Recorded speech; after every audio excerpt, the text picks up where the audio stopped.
ഇന്ത്യയിലെ ബ്രിട്ടീഷ് ഭരണകാലത്ത് തേയില കൃഷിക്കായി വികസിപ്പിച്ചെടുത്ത സ്ഥലമാണ് മൂന്നാർ. ആദ്യകാലത്ത് തമിഴ്നാട്ടുകാരും ചുരുക്കം മലയാളികളും മാത്രമാണ് അവിടെ താമസിച്ചിരുന്നത്. ഇവരെ തേയിലത്തോട്ടങ്ങളിലെ തൊഴിലാളികളായി കൊണ്ടുവന്നതാണ്. തോട്ടങ്ങളിലെ ഉയർന്ന ഉദ്യോഗസ്ഥരും മാനേജർമാരുമെല്ലാം ബ്രിട്ടീഷുകാരായിരുന്നു.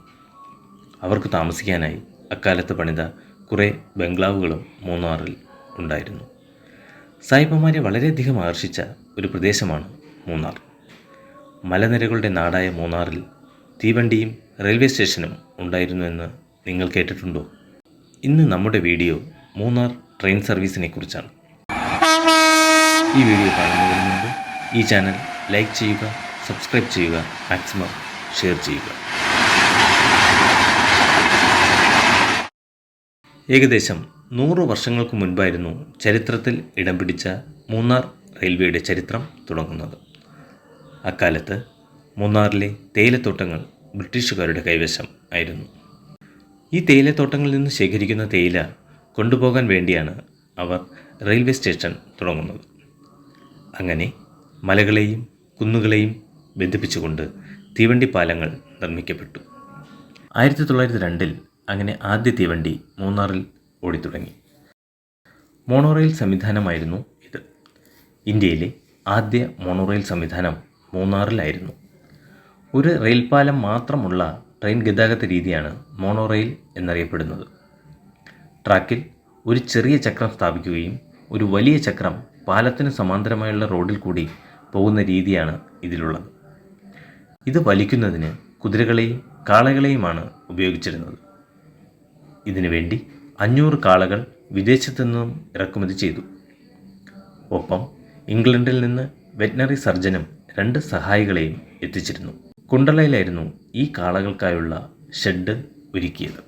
1902 ടോപ്പ് സ്റ്റേഷനിലേക്കാണ് മോണോറെയിൽ സ്ഥാപിച്ചിരുന്നത്. മൂന്നാറിൽ നിന്ന് ബോഡിനായ്ക്കന്നൂരിലേക്ക് തേയില എത്തിക്കുന്നതിനുള്ള transhipment പോയിൻ്റായിരുന്നു top station.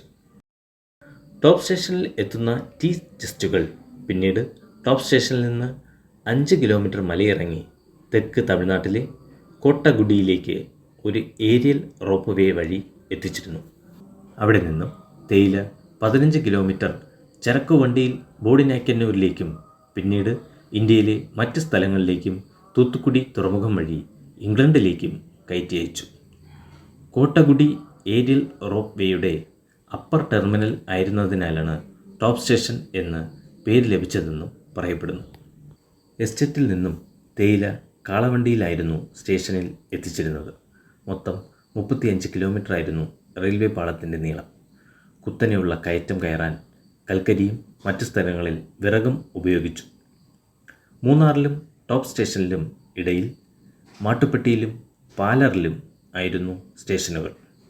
Buchanan, high ranger, Anamudi, Kundala എന്നിങ്ങനെ 4 ട്രെയിൻ ആണ് ഉണ്ടായിരുന്നത്. കുണ്ടലവാലി റെയിൽവേ എന്നാണ് മൂന്നാറിലെ റെയിൽവേ അറിയപ്പെട്ടിരുന്നത്. പാളം തെറ്റലും ആനക്കൂട്ടത്തിൻ്റെ ട്രെയിൻ തടയലും ഈ റൂട്ടിൽ സർവ്വസാധാരണ ആയിരുന്നു. 1908 മോണോറെയിലിന് പകരം 2 അടി നീളമുള്ള നാരോ ഗേജ് ലൈറ്റ് റെയിൽവേ സ്ഥാപിച്ചു. മാട്ടുപ്പെട്ടിയിലെയും പാലറിലെയും സ്റ്റേഷനുകളിലേക്ക് ട്രെയിനുകൾ വലിക്കാൻ കൽക്കരി ഉപയോഗിച്ച് ഓടുന്ന ലൈറ്റ് സ്റ്റീം ലോക്കോമോട്ടീവുകൾ ഉപയോഗിച്ചിരുന്നു. എന്നാൽ 1924 ജൂലൈ മുതൽ കേരളത്തിൽ പെയ്ത പേമാരിയും തുടർന്നുണ്ടായ വെള്ളപ്പൊക്കവും 99 വെള്ളപ്പൊക്കം എന്നറിയപ്പെടുന്ന വെള്ളപ്പൊക്കം കുണ്ടളവാലി റെയിൽവേയുടെ പ്രവർത്തനങ്ങൾക്ക് തിരശ്ശീലയിട്ടു. തുടച്ചു നീക്കി എന്നു തന്നെ പറയാം.